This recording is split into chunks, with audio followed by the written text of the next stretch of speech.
Now I just want to give a fair warning. Until we reach the end of this season, please for the love of God, do not Google any name. This isn't just don't Google a name because you'll get spoiled on character deaths or things like this. There is so many revelations that will come in this arc, as well as the next one when we get into the fall season. Please do not Google names unless you're okay with spoilers. Like, so many people got spoiled by Levi's last name by just Googling his name. There are so much worse things that can happen, so please don't spoil yourself. Don't Google names, just watch the anime, and stay clear of the internet to the best of your ability. But this episode of Attack on Titan, holy hell, I just leave always smiling. Like, I always leave smiling or maybe a bit of tears in my eyes when I read the manga, but seriously, this anime is just kicking all the ass. I love what they did. There is so much that happens here. One of the scenes that I really like from this episode is how they animated Levi and company, how they dealt with the 35 give or take soldiers that they had to deal with. When I read that in the manga, it was an entertaining point and I thought it had a lot of badass moments, but it never really kind of wowed me to the point. Like, there's so much more I was more interested in Historia, her father, Eren being chained up, where that was going to go, so it never was like the biggest point in this part of the arc. But how they animated it, I really liked. Now, of course, people are going to say, oh, it didn't look like Levi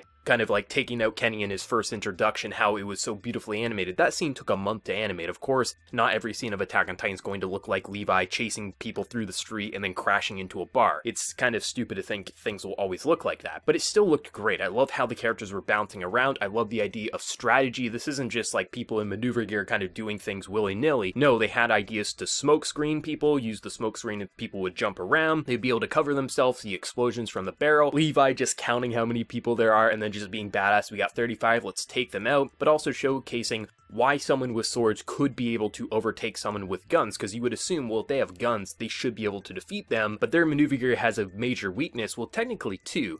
The first of which being they can't do anything if you approach them from behind, but also they have to reload far more than they would have to change their blade. So I like how they detailed it. I thought it was great. There was a couple of hiccups in the animation, but there's just so many badass moments from Mikasa to Levi to Sasha to Hange getting like just smashed against the wall. Like, you felt so many things watching that animation that I didn't really feel when I first read it in the manga, so it definitely went a step above. But when we focus on Historia and her father, the thing that's interesting is when I read this arc in the manga, I never trusted Historia's father. I did believe a lot of what he was saying was true, but at the same time, I never believed Eren's father would have just done this to destroy humanity. He never struck me as that kind of a guy up to that point in the manga, from the little that we did see of him. But I knew there had to be some truth behind it, but at the same time, just trusting Historia's father is something I never personally did when I read it. So it's interesting to see how many people who are anime originals were actually saying like, oh man, I guess Eren's father is just the enemy of the world. But after this episode, you can clearly see like Historia definitely doesn't strike you as she doesn't believe any of it. She probably believes a lot of it, but at the same time, this isn't what she wants in her life. But also you can see he was just using his daughter for his own selfish gains because he didn't want to do it himself. There's always more to meet the eye with Attack on Titan, and though the guy I wouldn't claim is evil, he's definitely a manipulator, and we don't know everything that's happened at this point in the anime and why Eren's father truly did steal the power away. Now, I don't quite remember how much of this was revealed, but I do like how in the anime it is explaining things like, how do you take the power of someone from a Titan? Well, it's revealed in this episode you have to drink their spinal fluid. It's not just eating them. You can't just bite off their head and you'll get their power. You have to ingest their spinal fluid, and how they actually explain just the founding of the walls, the original, the founding Titan, how this founding Titan created the walls, created basically this past 100 years, no one really knows what's going on except Frieda, and if Historia gets that power, she will be able to use it. But it's also said that Eren, since he's not royal, he doesn't have the royal blood in him, he can't use that ability to its full potential, so someone has to take it. He's just a vessel. But I love Historia and how Eren gives up in this episode. And I remember when I read this, so many people were upset with Eren, like, why the hell would Eren give up? Eren's entire goal was to destroy all Titans, and from what he can see from the visions he got in last week's episode, everything makes sense to him. His father was the enemy, and Historia is going to be the one to take out the Titans. Eat me. I'm just a tool at this point. You can save the day. That's why he would give up, and it's so great. Not to mention, Eren's voice actor kicked fucking ass, I have to say.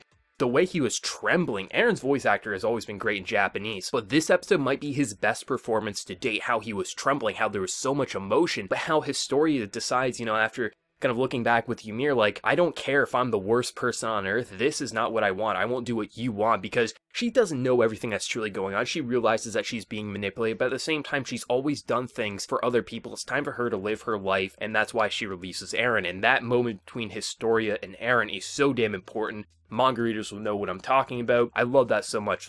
This episode had so much. It had great action, had great character moments, revelations from the past, how this world was kind of formed, the why, some people can remember things, other people's can't. There's only select bloodlines that can escape this founding titan. This episode answers so much, and I love Kenny in this episode as well, because he's just like, at this point, I got nothing to lose. Let's just see what the hell is going to happen here. I love that so much. This was great. Like, seriously, I love how the pacing for the anime is handling this arc. It's so much better. It's more refined, more detailed, revealing so much. At the same time, there's still so many questions. I actually laughed how many people last week in my review was trying to ask me, explain the memory things, because they thought like that episode would explain everything for the memories. Memories are still something that's getting explained in the manga. Like, you're not going to get all the answers, but if this is too confusing, don't read the manga, because it takes months after months to get things revealed. The anime is doing it a lot more refined. Just keep watching and things will make sense by the end of the season, with even more questions that will be brought up. But let me know what you're feeling. What do you think of the amazing voice acting from Eren and all the characters, the animation, the action, the revelations? What are you thinking of this episode and arc overall? Let me know down in that comment section below. And if you enjoyed the video, remember to leave a like, and if you're new, also be sure to subscribe. So until next time, everyone, please take care and have a good one.